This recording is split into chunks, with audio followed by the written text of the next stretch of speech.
السلام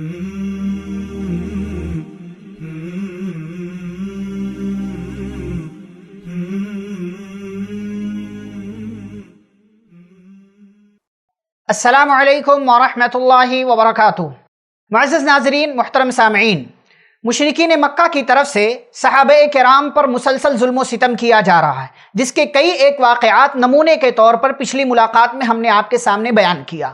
اس ماحول کا تقاضا یہ تھا کہ نبی پاک صلی اللہ علیہ وسلم صحابہ کرام کو قولی اور عملی دونوں اعتبار سے دین کی دعوت و تبلیغ سے روک دیں، اس لیے کہ اگر یہ سلسلہ جاری رہتا تو ممکن تھا کہ مسلمانوں کے اور مشرکین کے درمیان ٹکراؤ ہو جائے، اور ایسی صورت میں بہت بڑا نقصان ہو سکتا تھا۔ بلکہ نبوت کے چوتھے سال ایک ایسا واقعہ پیش بھی آ چکا تھا کہ صحابہ کرام گھاٹی میں نماز پڑھا کرتے تھے۔ اتفاق سے ایک مرتبہ کچھ کفار نے ان کو نماز پڑھتے ہوئے دیکھ لیا تو گالی دینا شروع کر دیا اور ٹکراؤ کی نوبت تک آ گئی۔ چنانچہ حضرت سعد بن ابی وقاص رضی اللہ تعالیٰ عنہ جو ان لوگوں کے درمیان تھے، حضرت سعد بن ابی وقاص رضی اللہ تعالیٰ عنہ نے ایک بندے کو ایسی ضرب لگائی، ایسا مارا کہ اس کا خون بہہ پڑا، اور یہ اسلام کی طرف سے پہلا خون تھا جو حضرت سعد بن ابی وقاص رضی اللہ تعالی عنہ نے ایک آدمی کو مار کر کے بہایا۔ تو اس ماحول کا تقاضا یہ تھا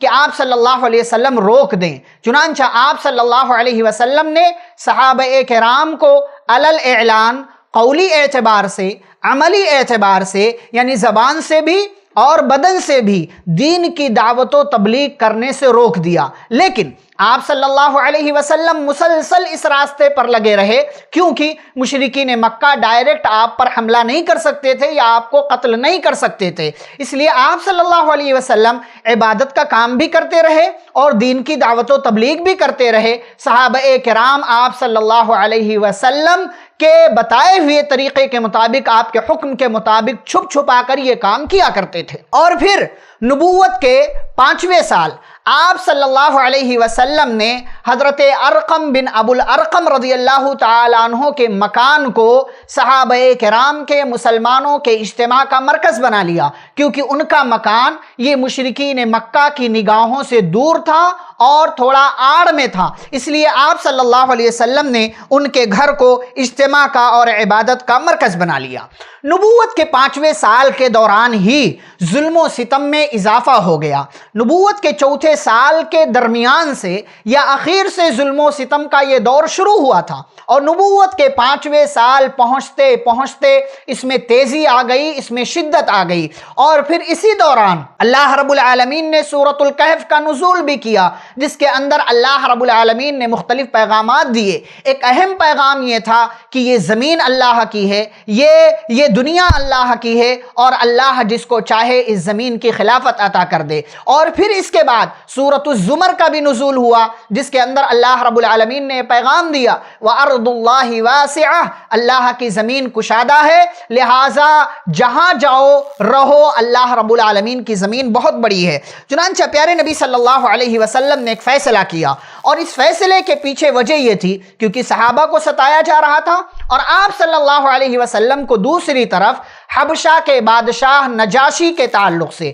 جس کا نام اسحمہ تھا، اس کے بارے میں یہ اطلاع ملی کہ وہ بڑا اچھا بادشاہ ہے، وہاں پر لوگوں پر ظلم نہیں ہوتا ہے۔ چنانچہ اسی چیز کو سامنے رکھ کر کے رسول اکرم صلی اللہ علیہ وسلم نے صحابہ کرام کے پہلے گروہ کو ہجرت کرنے کا حکم دے دیا اور کہا کہ حبشہ کی طرف ہجرت کر جاؤ۔ چنانچہ 12 مرد اور 4 عورتیں اس پہلی ہجرت حبشہ میں شامل تھیں۔ حضرت عثمان بن عفان رضی اللہ تعالی عنہ ان کے امیر تھے، اور ان کی بیوی حضرت رقیہ رضی اللہ تعالی عنہ جو پیارے نبی صلی اللہ علیہ وسلم کی بیٹی تھیں، وہ ان کے ساتھ تھیں۔ اور آپ صلی اللہ علیہ وسلم نے فرمایا تھا کہ حضرت لوط علیہ السلام کے بعد یہ پہلی فیملی ہے، یہ پہلا گھرانہ ہے جس نے اللہ کی راہ میں، اللہ کے راستے میں ہجرت کی۔ یہ 12 مرد اور 4 عورتوں کا یہ قافلہ پہلی ہجرت حبشہ کے سفر پر روانہ ہوا۔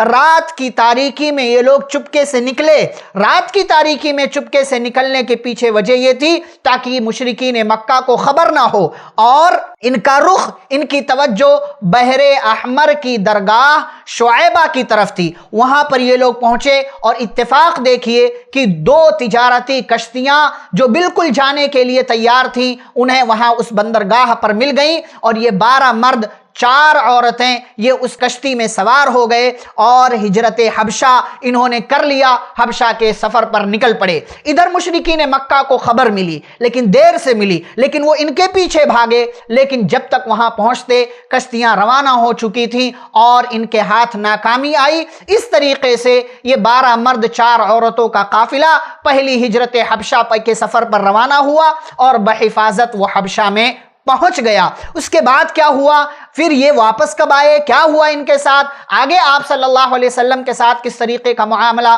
مشرکین مکہ نے کیا، یہ انشاءاللہ ہم اگلی ملاقات میں آپ کے سامنے رکھیں گے۔ والسلام علیکم ورحمۃ اللہ وبرکاتہ۔